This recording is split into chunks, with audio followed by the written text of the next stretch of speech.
네, 디베이트에 오신 것을 환영합니다. 우리가 복잡한 스마트폰 같은 거 새로 샀을 때를 한번 떠올려 보시죠. 박스를 열면 그 당연하다는 듯이 사용 설명서가 들어있잖아요. 네, 꽤나 두꺼운 매뉴얼이 있죠. 맞아요. 기기 성능을 온전히 끌어내고 또 치명적인 오류를 피하려고 우리는 그걸 꼼꼼히 읽습니다. 그런데 좀 이상한 게 인간의 삶에서 가장 낯설고 두려운 시기인 노년에 진입할 때는 우리 사회가 그 어떤 설명서도 쥐어주지 않는단 말이죠. 확실히 그래요.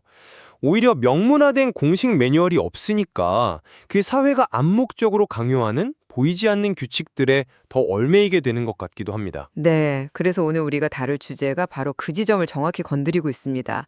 최근 아주 널리 회자되는 나이 들어도 대접받는 7가지 수칙, 일명 노인 세븐업입니다. 아, 네, 세븐업. 많이들 들어보셨을 겁니다. 용모를 단정히 하라는 클린업, 드레스업, 그리고 언행을 통제하라는 셧업, 페이업, 또 모임에 적극적으로 참여하라는 쇼업, 취업, 마지막으로 마음가짐을 다스리는 기부업으로 구성되어 있죠.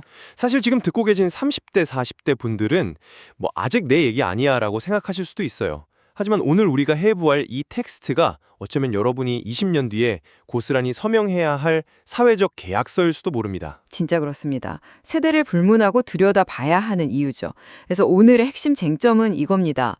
이 세근업 수칙이 노년기에 주도적이고 품격 있는 자아 통제를 위한 지혜로운 가이드라인인가?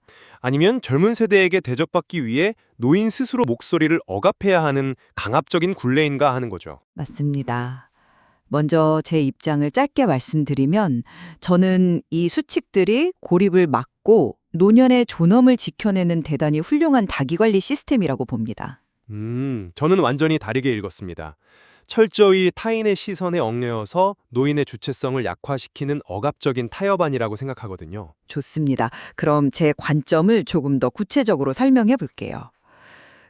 노화라는 건 단순히 나이가 드는 게 아니라 아주 냉혹한 생물학적 현실이잖아요. 그렇죠. 신체 기능이 떨어지니까요. 네. 역할도 축소되고 자연스럽게 고립되죠. 저는 이 수칙들이 그 중력을 거스르는 적극적인 추진력이라고 봅니다. 씻고 가꾸고 모임에 나가는 게 단순히 남에게 잘 보이려는 아부가 아니라는 거죠. 아부가 아니라 삶에 대한 통제권이다. 그 부분은 어느 정도 이해가 갑니다. 하지만 이 수칙들이 전제하는 근본적인 불안을 놓치시면 안 됩니다. 불안이요? 어떤 말씀이시죠? 대접을 받기 위한 수칙이잖아요. 즉, 노인이 있는 그대로 존중받지 못하고 이 꽤나 까다로운 조건들을 충족해야만 비로소 대접을 받는다는 서글픈 전제가 깔려 있어요.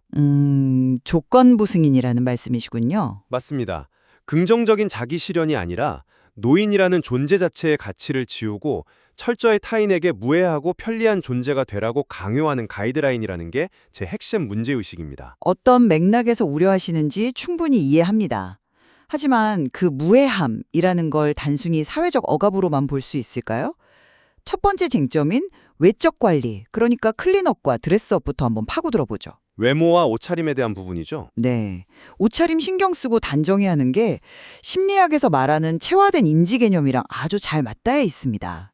우리가 입고 있는 옷이 뇌 구조나 심리 상태를 물리적으로 변화시킨다는 거죠. 정장 입으면 마음가짐이나 자신감이 달라지는 것처럼요. 정확합니다. 은퇴하고 명함이 사라졌을 때 매일 자신을 가꾸는 건 노화라는 낡은 하드웨어의 취약점을 보완하려고 뇌라는 운영체제를 매일 새롭게 업데이트하는 훌륭한 해킹 기법입니다. 하드웨어와 운영체제 비유는 정말 탁월하네요. 체화된 인지의 긍정적 효과 자체를 부정하지는 않겠습니다. 그런데 텍스트의 출발점을 보셔야 해요.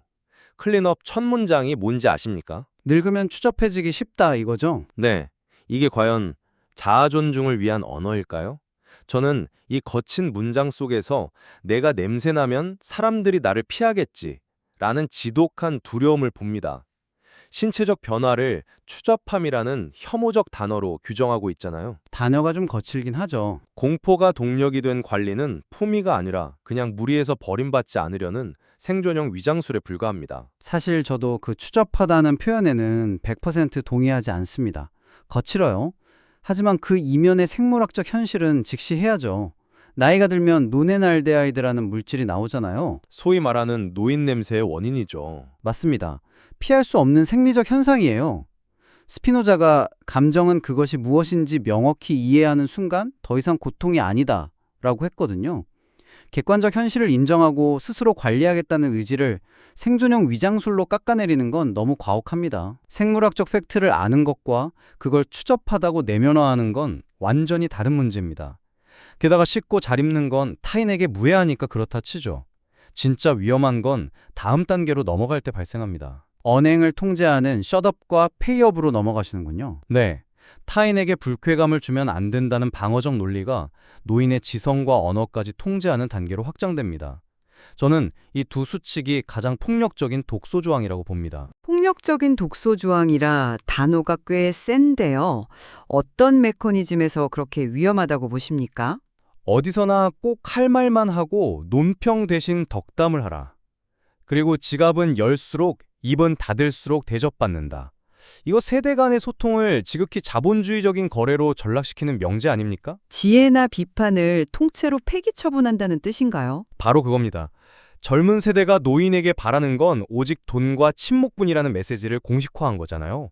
지갑을 열 경제력이 없으면 입조차 열 자격이 없다는 극단적인 상업적 프레임입니다. 아, 그 대목에서는 제가 강하게 반론을 제기해야겠습니다.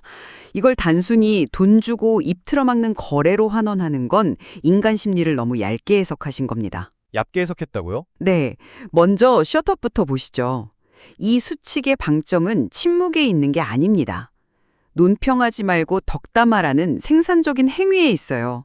뇌과학적으로 보면 인간은 나이 들수록 전두엽의 억제 기능이 저하됩니다. 아, 자기중심적으로 변하는 현상이요? 그렇죠. 간섭하고 말이 많아지는 경향이 생기거든요. 셧업은 그냥 입 다물라는 게 아니라 그 저하되는 전두엽 기능을 의식적으로 통제하라는 고도의 인지 훈련이에요. 비판은 쉽지만 덕담을 건네는 건 엄청난 내공이 필요하잖아요. 전두엽 기능을 말씀하셨는데 그럼 하나 묻겠습니다. 왜 청년 세대의 논평은 날카로운 비판으로 존중받으면서 노인 세대의 논평은 통제불능의 잔소리로 치부되어야 합니까? 그건 뇌과학 문제가 아니라 권력 문제입니다. 우리 사회가 노령층의 언어에 더 이상 권위를 부여하지 않기 때문이죠. 덕담만 하라는 건 결국 사회에 참여할 자격을 박탈하는 겁니다. 그냥 방의 장식품이 되라는 거죠. 그건 너무 삐딱한 시선 아닐까요? 노년의 지혜가 꼭 비판의 형태로만 전달되어야 하는 건 아니니까요. 그럼 페이업에 대해서는 어떻게 보십니까? 이것도 계급적 폭력인가요? 현실에서 이 말이 어떻게 쓰이는지 보시죠. 노인은 입 닫고 지갑이나 열어라. 철저히 조동 섞인 미임으로 소비됩니다. 네가 밥값을 내면 우리 테이블에 앉는 걸 참아주겠다는 묵시적 강압이에요. 참아준다는 표현은 너무 부정적인데요. 은퇴 후 경제력이 축소되는 대다수 평범한 노인들에게 지갑을 열어야 대접받는다는 건 지독하게 가혹하잖아요. 경제적 여유가 있는 극소수에게만 허락된 품격을 강요하는 겁니다. 저는 그 지점에서도 완전히 다르게 봅니다. 페이업을 자본주의 병폐로만 해석하시면 본질을 놓칩니다. 진화심리학의 할머니 가설을 떠올려 보시죠. 인류학적 진화까지 가나요? 네.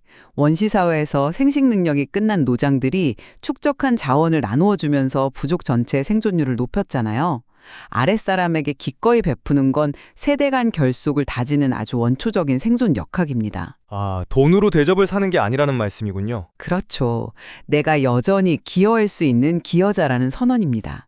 수혜자로 전락하지 않겠다는 노년의 숭고한 자존심의 발현인 거죠. 참신한 접근이긴 합니다만 우리는 원시사회가 아니라 고도화되고 파편화된 현대 한국 사회에 살고 있어요.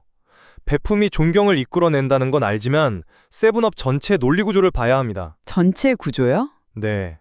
재화를 지불하고 입을 다물어야만 겨우 일원으로 용인되는 이 상황을 기여자라는 아름다운 단어로 포장하는 건 너무 순진한 해석 같습니다. 두 관점이 정말 팽팽하네요.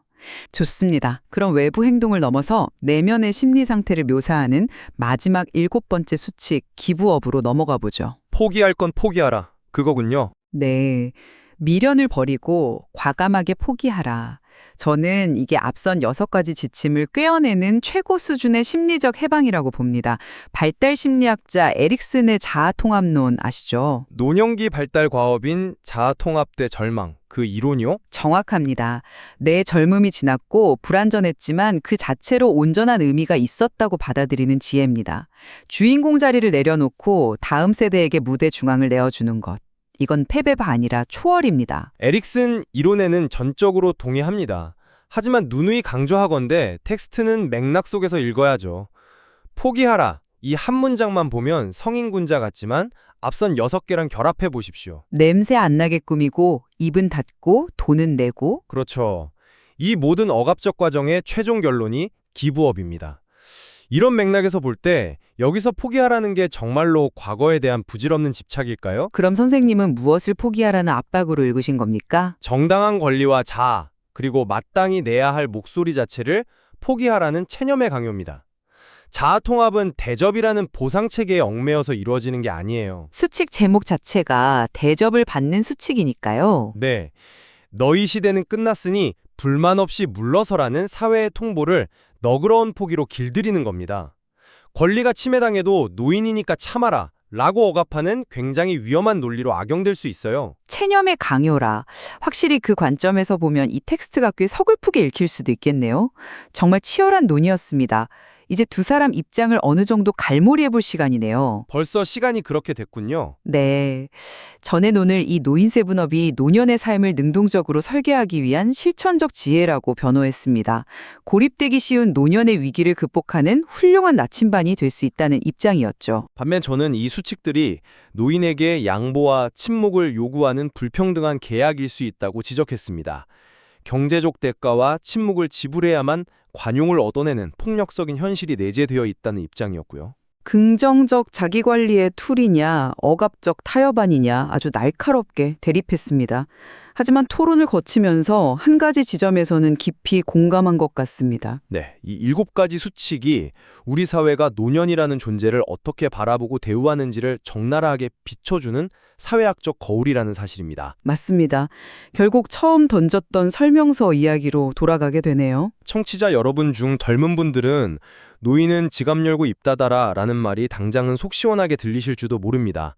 하지만 이 매뉴얼이 나의 존엄을 위한 건지 아니면 나를 관리하기 편하게 만들려는 타인의 입맛인지 꼭 고민해 보셔야 합니다. 그리고 더 근본적으로 진정한 존중이란 특정한 조건들을 충족시켰을 때만 거래되듯 얻어지는 것일까 질문하게 됩니다. 타인의 시선 속에서 품위 있는 나이들미란 과연 무엇일까요? 정답은 없을 겁니다. 하지만 우리가 평소에 아무 생각 없이 당연하다고 여겼던 사회의 규칙들을 한 번쯤 멈춰서서 의심해 보는 것, 그게 늙어가지 않고 진정으로 성숙하기 위한 첫걸음이겠죠. 오늘 나눈 이 깊은 담론이 여러분 각자의 나이들매 매뉴얼을 써내려가는데 의미 있는 단초가 되기를 바랍니다. 생각할 거리가 참 많은 흥미로운 주제였습니다. 오늘 준비한 시간은 여기까지입니다. 함께해 주셔서 감사합니다. 감사합니다.